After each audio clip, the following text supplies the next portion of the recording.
Esta investigación forma parte del proyecto LGBTIQ Plus Screens, que es un proyecto que dirige Maite Soto y del que forman parte varias investigadoras de LOCA, o sea que ya habrá gente que ya conozca este proyecto. Forman parte de él Bea, María y Teresa, y de hecho fue gracias a ellas a las que yo conocí este proyecto. Hablaron de este proyecto en una de las sesiones de LOCA, y es como yo me incluí en el proyecto para participar en el análisis de contenido, y a partir de ello pues he seguido trabajando. Así que bueno, aprovecho para darles las gracias y bueno, que es una oportunidad muy interesante esto de colaborar en otros proyectos que se estén haciendo, porque sirve para abrir nuevas vías de investigación. El índice que voy a seguir en la presentación va a ser este. Como os decía, como está todavía en proceso esta investigación, la parte de las conclusiones es muy preliminar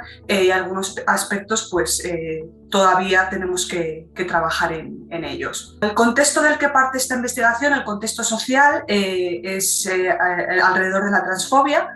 Es importante señalar que las personas trans son una parte de la sociedad que sufre mucha discriminación y hacia la que existen muchos prejuicios. De hecho, esto es algo que es de completa actualidad en el contexto español, porque a raíz del debate que está habiendo sobre la ley trans, se están viendo muchas expresiones de transfobia por parte de actores políticos, de tertulianos en medios de comunicación, y esto se ve, pues por ejemplo, con otras investigaciones que se han hecho. En un estudio que se hizo dentro de la Unión Europea en 2019, más de la mitad de las personas trans declaraban que habían sufrido algún tipo de discriminación durante el último año, ya fuera discriminación en el lugar de trabajo, discriminación que también es muy habitual en centros sanitarios, en espacios públicos, etc. Y además, durante el 2001, 375 personas trans fueron asesinadas en todo el mundo, solo por su identidad de género, y es un dato que se repite año tras año. No es que hubiera algo concreto en ese año que hiciese que el número fuera tan elevado. Por otra parte, dentro del colectivo LGTB es importante destacar que son las personas que más prejuicios sufren. Esto también hay diversas investigaciones que lo han mostrado, que la sociedad tiene actitudes más negativas hacia las personas trans que, por ejemplo, hacia los gays o hacia las lesbianas. Y ante esta situación, en la que existe un contexto de transfobia en la sociedad, nosotros nos planteamos qué podíamos hacer desde la investigación en comunicación. Queríamos investigar si desde la comunicación, al igual que se ha visto con otros colectivos, hay forma de reducir el nivel de prejuicios, si también podíamos hacerlo para reducir el nivel de prejuicios hacia las personas trans. Y nosotros pusimos el punto de mira en YouTube, que es una plataforma en la que la investigación apunta que las personas todavía siguen pasando bastante tiempo, unos 15 minutos de media cada día en esta plataforma de vídeo. Y nosotros pensamos, a ver si a partir de ahí encontramos una vía por la que se pueda reducir los prejuicios. En relación con YouTube, es interesante. La investigación normalmente se ha centrado en los beneficios que tiene YouTube para el propio colectivo.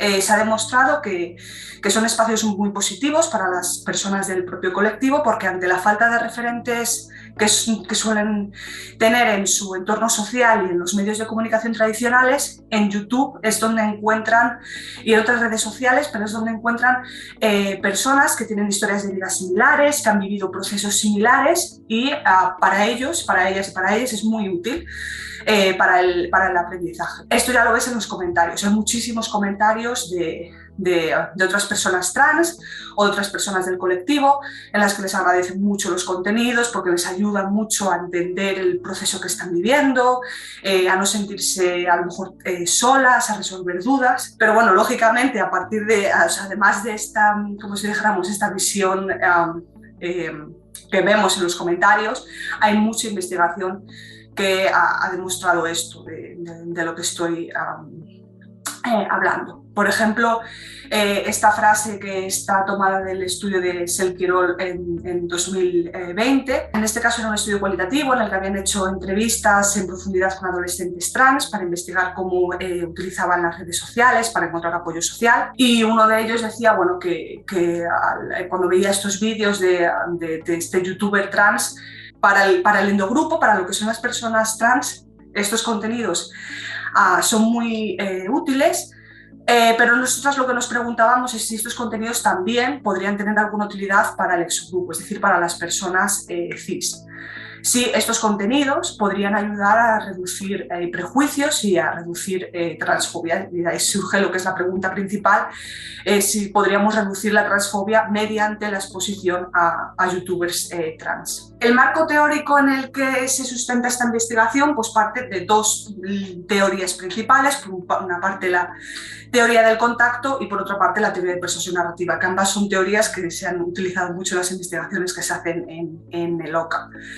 La primera de ellas, la teoría del contacto, que planteó Allport y que señalaba que el contacto intergrupal podía servir para reducir prejuicios. Pero él señalaba que para que se pudieran reducir estos prejuicios, ese contacto entre personas con las que tenemos esos prejuicios, se tenía que dar en 4 condiciones. Bueno, que hubiera una igualdad de estatus, es decir, que las personas, por ejemplo, tuvieran condiciones similares, por ejemplo, condiciones socioeconómicas, para que éstas eviten que influyan, es decir, que si las condiciones socioeconómicas son diferentes, podrían influir también en cómo percibimos a las personas del exogrupo, que ambas tengan objetivos comunes, es decir, que, yo que sé, por ejemplo, si juegan juntos en un equipo de fútbol, el objetivo común de ambas personas es ganar, que haya cooperación intergrupal, es decir, que no haya competencia, y que haya apoyo institucional, es decir, que desde las instituciones se esté fomentando que se produzca este contacto y que se evite estos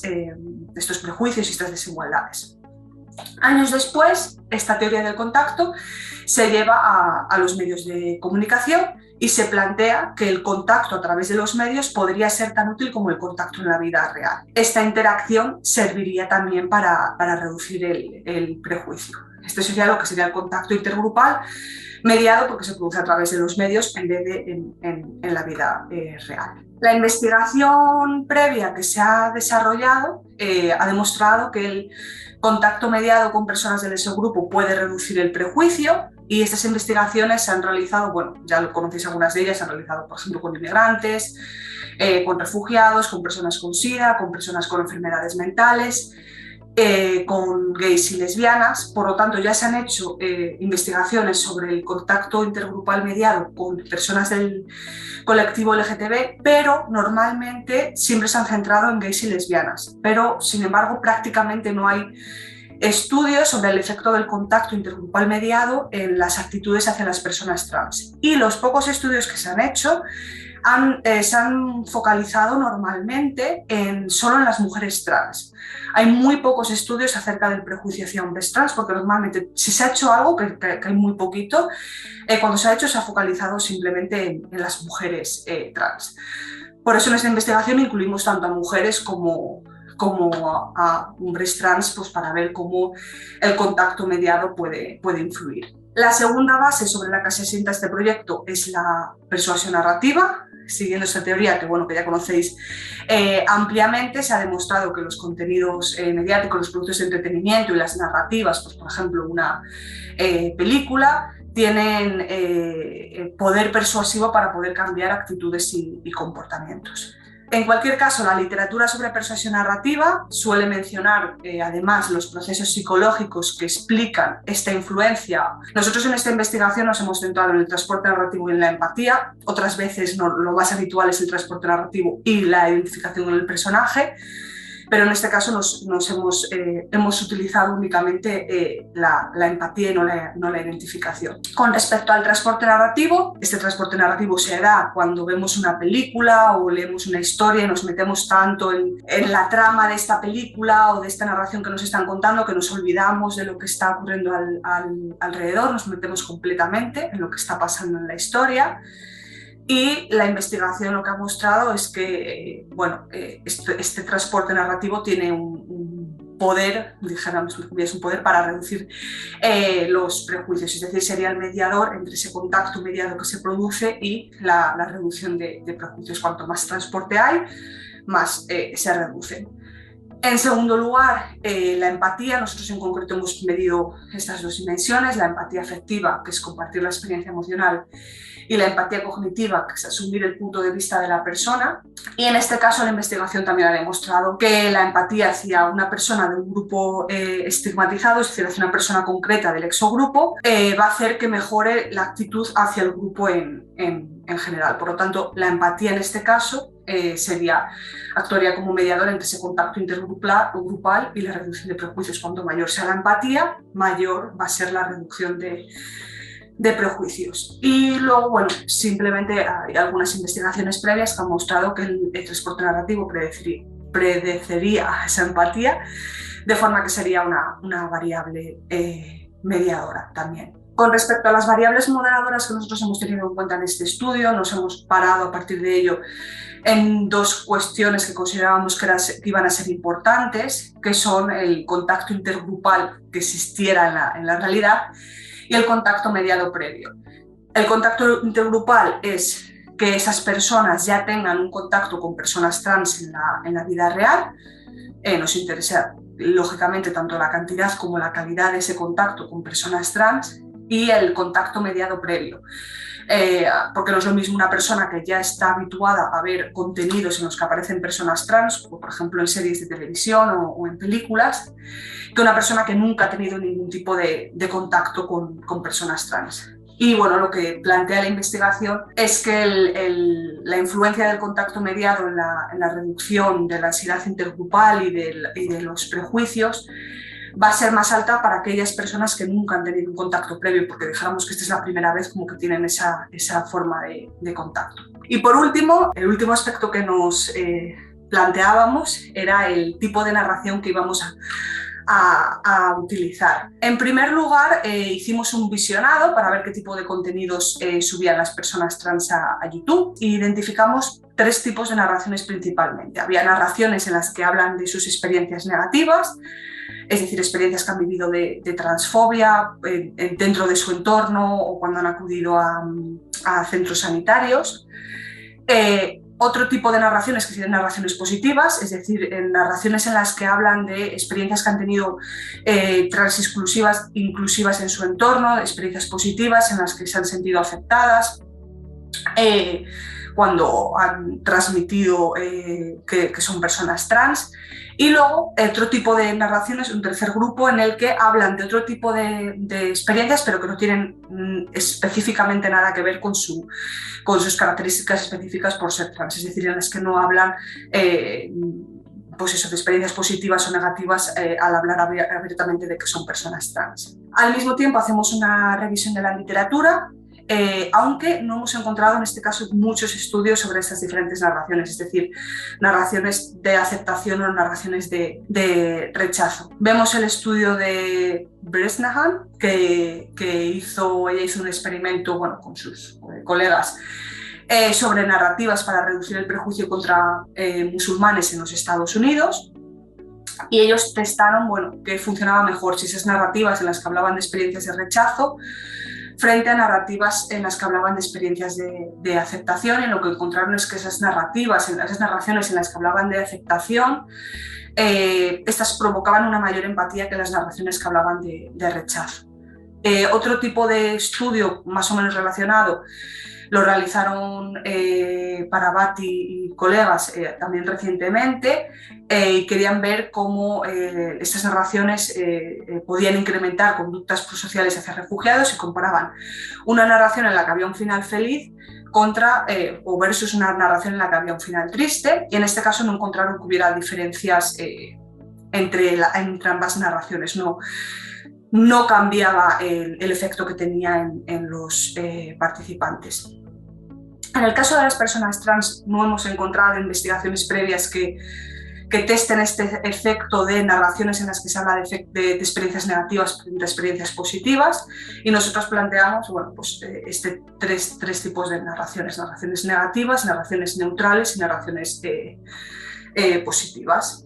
A partir de ahí Las preguntas de investigación que planteamos es, bueno, la principal es si la exposición a youtubers trans compartiendo sus experiencias personales en forma de narración pueden reducir los prejuicios hacia las personas trans. Y a partir de ahí nos planteamos estas 3 preguntas principales, que sería qué tipo de narración es más efectiva, si una narración positiva, una negativa o una neutral, si el efecto va a estar moderado por ese contacto intergrupal o contacto mediado previo, que es lo que planteaba antes, es decir, una persona que haya tenido ya ese contacto en la vida real con personas trans, entendemos que el efecto no va a ser el mismo que para personas que nunca han tenido un contacto con personas trans. Y por último, ver qué procesos psicológicos explican el impacto de las narraciones en la reducción del prejuicio. En este caso, planteamos que van a ser ese transporte narrativo y esa empatía. Y el modelo así a grandes rasgos que planteábamos pues era este, en el que bueno, básicamente queremos ver eso, si el contacto mediado a través de esta narración va a tener un efecto directo o va a ser un efecto mediado a través de un efecto indirecto a través del transporte narrativo y la empatía, y si el contacto intergrupal y el contacto mediado previo van a tener algún rol moderador. Y también, bueno, una variable mediadora que plantea previamente la literatura es que primero se produce una reducción de la ansiedad intergrupal y esto hace a su vez que se reduzca el prejuicio hacia las personas trans. Para ello, pues lógicamente la metodología que seguimos es un experimento online con un diseño factorial 3x2, es decir, por un lado los 3 tipos de narrativa, la positiva, la negativa y la neutral, y el género. Como decía, queríamos incluir tanto mujeres trans como hombres trans, porque normalmente la investigación solo se centra en las mujeres trans, pero nosotros queríamos incluir ambos géneros, aunque a priori no teníamos hipótesis en este sentido sobre cómo influiría el género, lo queríamos incluir de todas formas para controlar que no hubiera variaciones en función del género del youtuber, de la persona que expone su experiencia, su narración. Hicimos un experimento online, pues como en cualquier experimento online se produce esta aleatorización en la que cada uno de los participantes veía aleatoriamente uno de los vídeos que habíamos seleccionado y después de ver este vídeo del youtuber trans respondían a una serie de preguntas. Respecto al estímulo experimental, bueno, pues teníamos 6 tipos de vídeos, ya que era un experimento 3x2, un vídeo en el que aparece una narrativa negativa, esa narración negativa compartiendo una experiencia que han vivido transfoba una mujer trans, lo mismo con un hombre trans, en el que comparte una experiencia transfoba. Después tenemos 2 vídeos en el que hablan de experiencias positivas, uno por una mujer trans y otro por un hombre trans. Y después 2 narrativas, 2 narraciones neutrales, una con un hombre trans, una con una mujer trans, en el que hablan, bueno, pues de eso, de otro tipo de experiencias que no tienen nada que ver. Esto era una especie como de grupo control, entre comillas, porque queríamos ver, bueno, qué ocurría cuando no hablaban específicamente de experiencias negativas o positivas, simplemente hablaban para ver si simplemente ese contacto, aunque no estuvieran hablando de sus experiencias, también tenía un efecto diferente. Los vídeos que utilizamos como estímulo experimental son materiales editados a partir de los vídeos que han subido los propios youtubers en su canal y los editamos principalmente para que tuvieran la misma duración y para que no fueran muy largos. Normalmente estos vídeos a lo mejor duran 9-10 minutos, no tenían la misma duración, unos eran más largos que otros, entonces lo editamos para que tuvieran más o menos todos 2 minutos y que no fueran tan largos. O sea, si alguno no ha quedado con 2 minutos es 1 minuto 58, 2 minutos 02, porque era imposible a lo mejor cortar y que no perdiera el sentido, pero vamos, todos duran unos 2 minutos de duración y todos tienen una composición y un encuadre similar, porque todos estos vídeos los graban con un plano medio, desde la habitación o la casa del protagonista. Solo aparece siempre una persona en el vídeo que está mirando a cámara y hablando desde su experiencia en primera persona. En este sentido, sí que me gustaría destacar que aquí utilizamos youtubers por varios motivos. En primer lugar, como un carácter novedoso de la investigación, ya que a pesar de la popularidad que tienen estas personas como youtubers, como influencers, apenas ha utilizado este material en la investigación. En segundo lugar, fue un poco planteando también la validez externa que podía tener que añadiría al estudio, ya que son materiales reales que están en YouTube, que las personas consumen. Y en tercer lugar, y sobre todo más importante, porque en el caso de las personas trans, la investigación previa señalaba que la representación trans en las películas de ficción y en las series tiene que mejorar mucho todavía. Especialmente se critica cuando aparecen personajes trans que muchos papeles, la mayor parte, afortunadamente esto está cambiando, los representan hombres cis.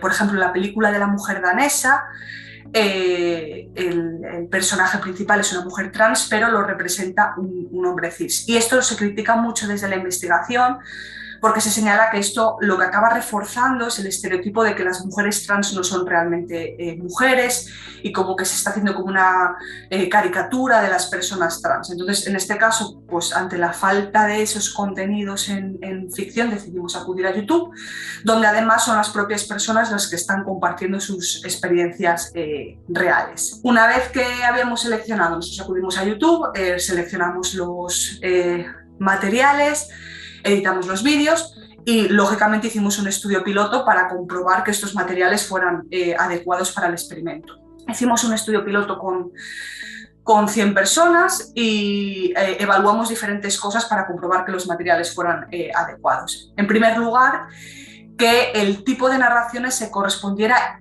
con lo que nosotras queríamos, es decir, que una narración negativa fuera percibida como una narración negativa, como una experiencia en la que la persona trans era discriminada y era víctima de prejuicios, o que una narración positiva efectivamente fuera percibida por los participantes como una narración en la que la persona, el youtuber, compartió una experiencia en la que era aceptada y era apoyada. En segundo lugar, evaluábamos el contenido del vídeo en el sentido de que fuera una narración que fuera creíble, que fuera comprensible, que fuera interesante. Y en tercer lugar, y con el objetivo de que las características de la persona, del youtuber, no fueran una variable relevante, medimos también la percepción del youtuber. En una escala de diferencial semántico, para cada youtuber tienen que valorar, bueno, para el vídeo que les asignábamos en el piloto, tienen que valorar si esa persona era atractiva, agradable, sincera y simpática. Y por último, preguntábamos si conocían previamente al youtuber. Lo que más nos preocupaba era una de las personas, que es Elsa Ruiz, porque esta persona sí que ha aparecido en algún programa de televisión, creo que eran 4, bueno, sí que ha aparecido, de todos ellos es la más conocida, como si dijéramos, por el público general, y esto nos preocupaba. Pero no, nos encontramos con que realmente no la conocían, que de las 100 personas que participaron en el estudio piloto, solo 3 nos dijeron que conocían al youtuber que les había tocado asignado aleatoriamente, y solo una de ellas se refería a Elsa Ruiz. Entonces comprobamos que en realidad estos youtubers son desconocidos para la mayor parte de los participantes y que por lo tanto esto no podía influir. En el resto de las características lo mismo. La valoración del youtuber en las diferentes dimensiones que quisimos medir no afectaba, es decir, era la misma no había diferencias entre la valoración para cada uno de ellos. Con un vídeo sí que tuvimos problemas y lo tuvimos que cambiar, volvimos a repetir el estudio piloto y ya cuando todo funcionó, pues decidimos seguir adelante con el experimento. No he traído los vídeos tal cual porque no sabía si me iba a dar problemas con Zoom, pero bueno, os he puesto un pantallazo de algunos ejemplos para que veáis, bueno, más o menos cómo era el tipo de vídeo, lo que os decía del encuadre, y que más o menos son similares en cuanto a la composición, bueno, de que no aparece nadie más, de que por detrás lo que se ve es la casa del participante, o sea, del youtuber. Y bueno, lo que os decía, simplemente es una narración en la que ellos hablan a cámara y cuentan, bueno, sus experiencias, una experiencia personal que hayan vivido. Respecto al estudio principal, a la muestra del estudio principal, hicimos el estudio con 254 participantes residentes en España, de entre 18 y 62 años. Hicimos el experimento a través de Qualtrics, pero conseguimos la muestra a través de un panel de MTARC, lo cual no estoy segura de si lo recomiendo o no. La parte positiva de MTARC es que es mucho más barato que otros paneles, porque dijéramos que el intermediario, que en este caso es Amazon, no se queda tanto dinero como puede ser con otros paneles, pero también nos ha costado mucho más conseguir la muestra. Luego al terminar, si queréis, os explico un poco cómo funciona, pero hay que estar como continuamente buscando de nuevo participantes, porque a ellos es como que a los participantes les sale una lista de experimentos o de lo que sea, o de encuestas en las que se están buscando participantes, y a medida que pasa el tiempo tú te vas quedando para abajo en la lista, entonces tienes que volver como a reflotar la llamada. Bueno, nos ha costado bastante conseguir los participantes. Bueno, este sería el cuestionario que utilizamos en la investigación. Primero medíamos las variables sociodemográficas para utilizarlas como filtro, porque solo queríamos personas cis, no queríamos personas trans para el experimento, que fueran residentes en España, ¿no? Que como el MTARC te coge participantes que pueden ser de todo el mundo, pues queríamos por lo menos controlar que no pudiera participar una persona que no dominase el idioma, y que para nosotros eso sería difícil de controlar.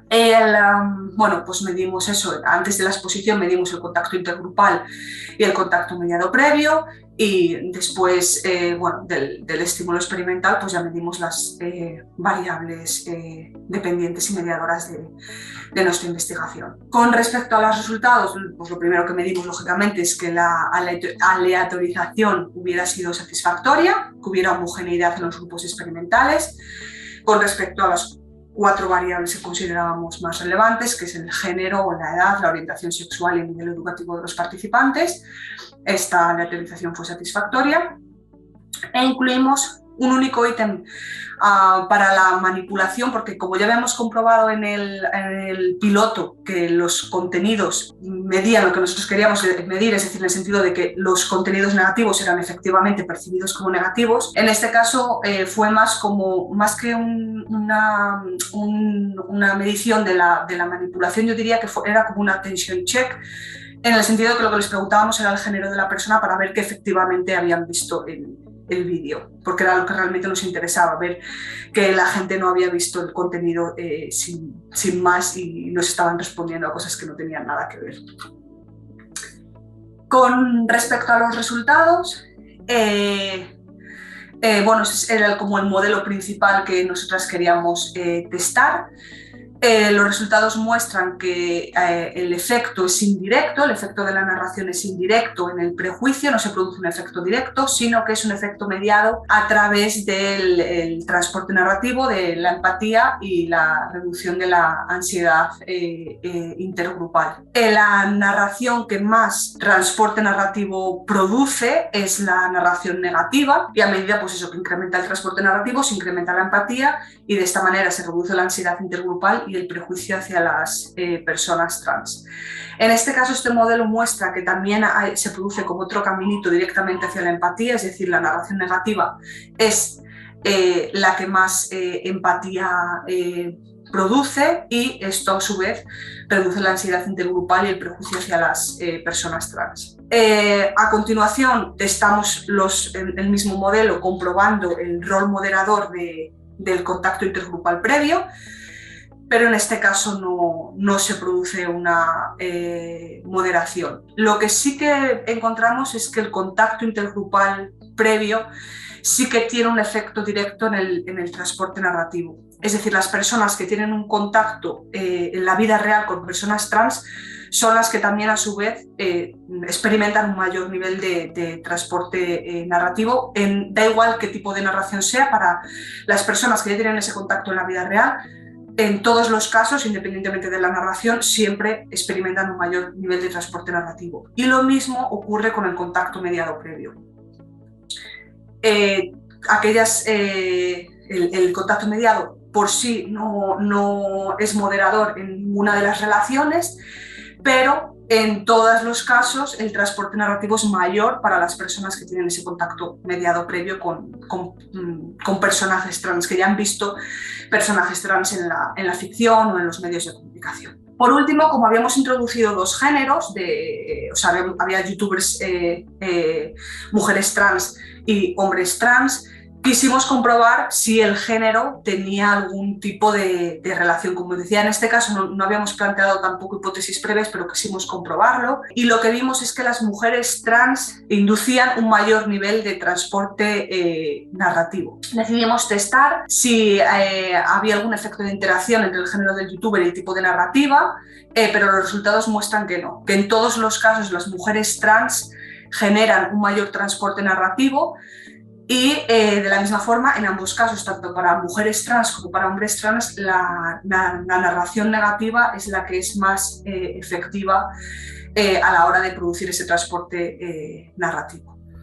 Entonces, ya como conclusiones del estudio, como decía, todavía un poco superficiales porque todavía estamos trabajando en ello, es que la narración sobre una experiencia negativa es la más efectiva para la reducción de prejuicios. No se produce en ningún caso un efecto directo. Este efecto es a través de los mediadores, a través del transporte narrativo, de la empatía y de la reducción de esa ansiedad intergrupal. Y bueno, lo que nos preguntamos a partir de aquí como limitaciones es qué otros mecanismos psicológicos explican que las narraciones negativas sean las que mayor impacto tienen, porque esto contradice lo que se había encontrado en los estudios previos, que decían que eran mejores para reducir prejuicios las narraciones que hablan de experiencias positivas. Y en segundo lugar, queremos indagar más en por qué las narraciones de mujeres trans son más efectivas, porque la investigación previa lo que dice es que existe un mayor prejuicio hacia las mujeres trans. Esto es completamente visible